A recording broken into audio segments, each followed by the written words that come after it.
दोस्तों, बहुत बहुत स्वागत करता हूं आप सभी का। बहुजन समाज पार्टी 9 अक्टूबर को नया इतिहास रचने जा रही है। दोस्तों, खबर ये मिल रही है कि 9 अक्टूबर को जो रैली होगी और जो लोग इसमें पहुंचेंगे, उन्हें 8 तारीख को शाम को ही लखनऊ पहुंचना होगा। जहां पे रैली होगी शाम को ही अपना स्थान ग्रहण करना होगा। और जो लोग 9 तारीख को आने के लिए सोच रहे हैं, उन्हें जगह नहीं मिलेगी। दावा किया जा रहा है कि 5 से 10 लाख लोगों की भीड़ उत्तर प्रदेश की राजधानी लखनऊ में इकट्ठा होगी। मायावती जी के तमाम नेता इस समय रैली की तैयारी में जुटे हुए हैं। दीवारों को पेंट किया जा रहा है, नीला झंडा, हाथी निशान, ये है बसपा की पहचान।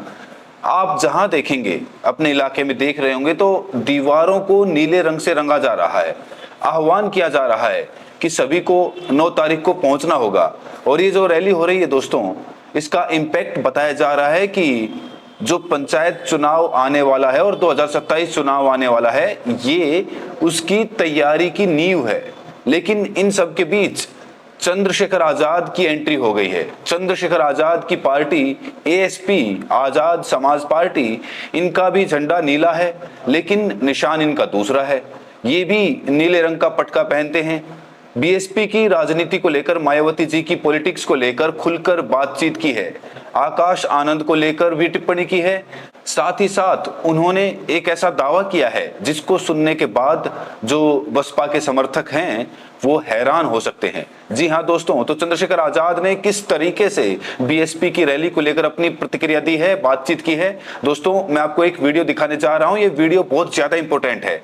जब चंद्रशेखर आजाद से पूछा गया कि मायावती जी एक बहुत बड़ी रैली करने जा रही हैं, आप क्या करेंगे, क्या आप भी उस दिन रैली करेंगे और उस रैली में ज्यादा भीड़ आएगी तो आप क्या करेंगे, तो इन तमाम सवालों को लेकर चंद्रशेखर आजाद ने क्या जवाब दिया दोस्तों, बिना देर किए आप ये वीडियो देखिए। पहले, आपकी हाइट कितनी है?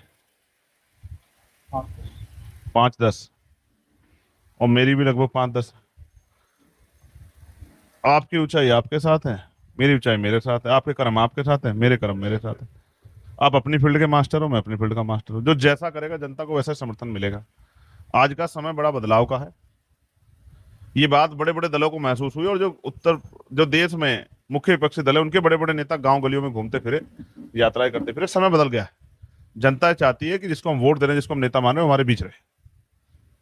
तो जनता किसके साथ है, ये आपसे मुझसे छिपा हुआ नहीं है। आपको मीरापुर याद है या नहीं है? तलवार की धार पे वो चुनाव हुआ था और किसको कितने मत मिले, आप कौन खड़ा हो रहा है, कौन बैठ रहा है, आपको सब पता है।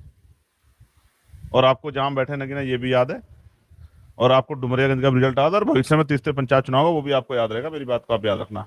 मेरी लड़ाई सत्ता पक्ष से है, विपक्ष के लोगों से मेरी कोई लड़ाई नहीं। यहां पर 2 महत्वपूर्ण बातें चंद्रशेखर आजाद ने कही हैं कि जो जैसा करेगा जनता उसके साथ वैसा ही करेगी। अब जो समय है वो बदल गया है। जिसको जनता वोट करती है, जनता ये सोचती है कि वो व्यक्ति हमारे बीच मौजूद भी रहे। वहीं आकाश आनंद को लेकर जब पूछा गया कि आकाश आनंद की वापसी हो गई है, तो देखिए चंद्रशेखर आजाद ने कितने सधे लहजे में इसका जवाब दिया है। तंज कसा है कहीं ना कहीं, देखिए जरा। घर का मामला है, समाज का इससे कोई लेना देना नहीं। समाज अपनी लड़ाई स्वयं लड़ रहा है। समाज पे आज भी जुल्म हो रहा है। अभी वो मेडिकल कॉलेज में जो रिजर्वेशन था वो हटा दिया हाई कोर्ट ने। किसी को कोई फर्क नहीं पड़ा। 4-4 दिन बाद लोग जागे हैं। क्या वाकई आकाश आनंद की वापसी बीएसपी के घर का मामला है? आखिर चंद्रशेखर आजाद ने यह बयान क्यों दिया दोस्तों, इसको लेकर बड़ी ज्यादा चर्चा हो रही है। लोग कह रहे हैं कि चंद्रशेखर आजाद पसंद नहीं करते हैं आकाश आनंद को, इसीलिए वो नहीं चाहते कि आकाश आनंद पॉलिटिक्स में आए, इसीलिए वो आकाश आनंद की वापसी को घर का मसला बता देते हैं। हालांकि कभी कभी चंद्रशेखर आजाद आकाश आनंद को अपना छोटा भाई भी बताने लगते हैं।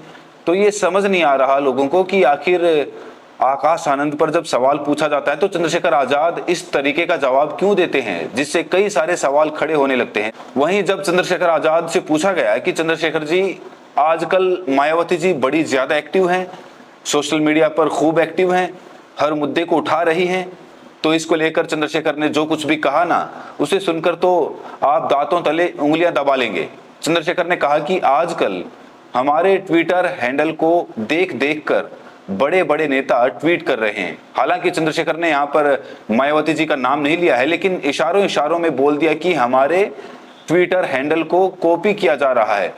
कानपुर पार्क का मामला, मुरादाबाद घटना, कह रहे हैं कि जो भी मामले मैं उठाता हूं, अभी हाल ही में वाल्मीकि जयंती पर राष्ट्रीय अवकाश की बात की, उस मुद्दे को कहा कि बहन जी ने क्यों नहीं उठाया, और श्रेय ले रहे हैं कि वाल्मीकि जयंती पर राष्ट्रीय अवकाश हमने कराया, हमें क्रेडिट मिलना चाहिए।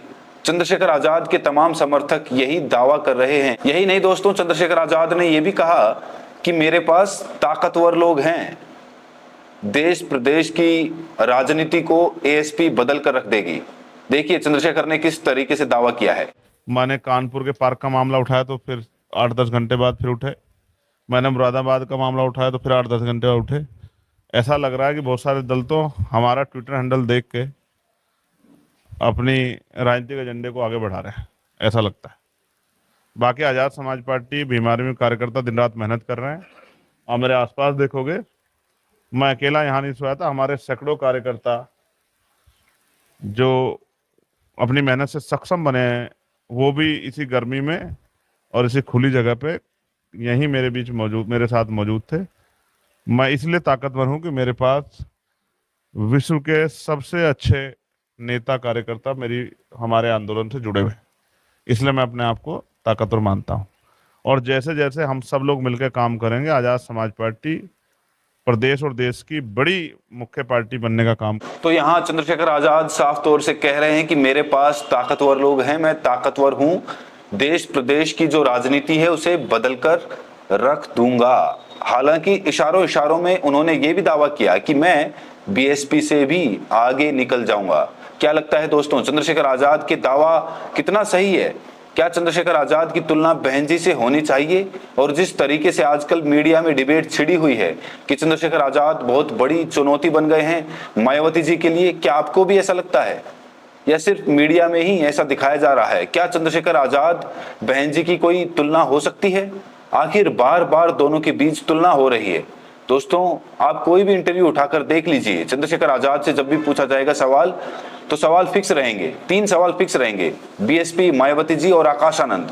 और यही बात आकाश आनंद जी के साथ है। आकाश आनंद जी का इंटरव्यू होगा तो फिर चंद्रशेखर आजाद की बात होगी। लेकिन बड़ी बात यह है कि मायावती जी से शायद ही किसी रिपोर्टर ने चंद्रशेखर आजाद का नाम लेकर कोई सवाल पूछा हो। हालांकि बहन जी ने चंद्रशेखर का कभी नाम तो नहीं लिया, लेकिन बिना नाम लिए उन्होंने कई बार चंद्रशेखर पर वार भी किए, पलटवार भी किए। दोस्तों, एएसपी बीएसपी दोनों जो पार्टियां हैं वो बहुजन समाज की पार्टियां मानी जाती हैं। चंद्रशेखर आजाद जी के बारे में कहा जाता है कि पहले इन्होंने भीम आर्मी बनाई और कहा कि अब मैं पार्टी नहीं बनाऊंगा। उसके बाद इन्होंने 2020 में पार्टी का गठन कर लिया। पार्टी गठन करने के बाद ये नगीना से सांसद बन गए। नगीना से जब चुनाव जीते तो सबसे बड़ी पार्टी बनकर उभरी थी नगीना, चंद्रशेखर आजाद की पार्टी। बीएसपी को वहां बहुत कम वोट मिले। मीरापुर का भी चंद्रशेखर आजाद उदाहरण दे रहे हैं, तो दरियागंज का उदाहरण दे रहे हैं, और अब पंचायत चुनाव में हुंकार भरने की बात कह रहे हैं। बड़ा सवाल यही है, कितने चुनौतीपूर्ण होंगे चंद्रशेखर आजाद मायावती जी के लिए। दोस्तों, आपको क्या लगता है, क्या कोई तुलना है? और अगर 9 अक्टूबर को रैली चंद्रशेखर भी करेंगे तो वो कितनी भीड़ जुटा पाएंगे?